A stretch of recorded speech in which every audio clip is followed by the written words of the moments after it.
Jake Paul continues to capture the boxing world's attention, drawing interest from both current and former champions in boxing and MMA.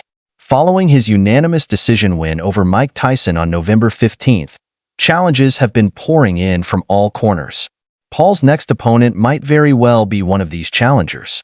Artur Beterbiev, the reigning undisputed light heavyweight champion and one of the most intimidating fighters in the sport, offered to face Paul. However, his challenge was largely ignored. A matchup with Beterbiev would heavily favor the seasoned champion, making it an unlikely choice for Paul. Despite Beterbiev's skill and experience, his lack of mainstream recognition compared to Paul positions him as the B-side, a role Paul is unlikely to entertain, especially against such a formidable opponent. If Paul were to take on a high-risk fight, it would likely be against someone with a larger fan base than Beterbiev. Another challenger, IBF heavyweight champion Daniel Dubois, reached out to Paul directly and managed to get a response. However, this fight seems equally improbable. Dubois, a natural heavyweight in his prime at 27, presents an even greater challenge due to his size and age, making the risk far outweigh the reward for Paul. Among the more realistic options is Julio Cesar Chavez Jr., a former world champion and the son of a boxing legend.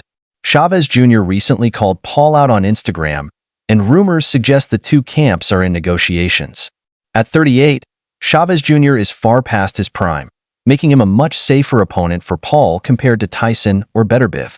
This matchup seems the most plausible, given Chavez Jr.'s name recognition and Paul's chances of securing a win. Andre Ward, the former pound-for-pound king, hasn't officially called Paul out but mentioned he might consider a fight if Paul brought up his name.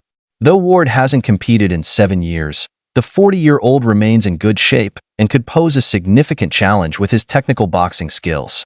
However, Ward's lack of focus on self-promotion and the unfavorable risk-reward balance make this matchup less likely for Paul. Finally, there's Rampage Jackson, an MMA legend who suggested he'd fight Paul, albeit jokingly, for no pay.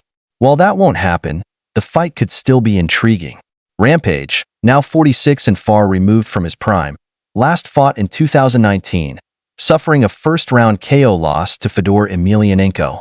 Despite his age and decline, Rampage's charisma and ability to hype a fight make this matchup an entertaining prospect, especially if Paul continues to target MMA fighters.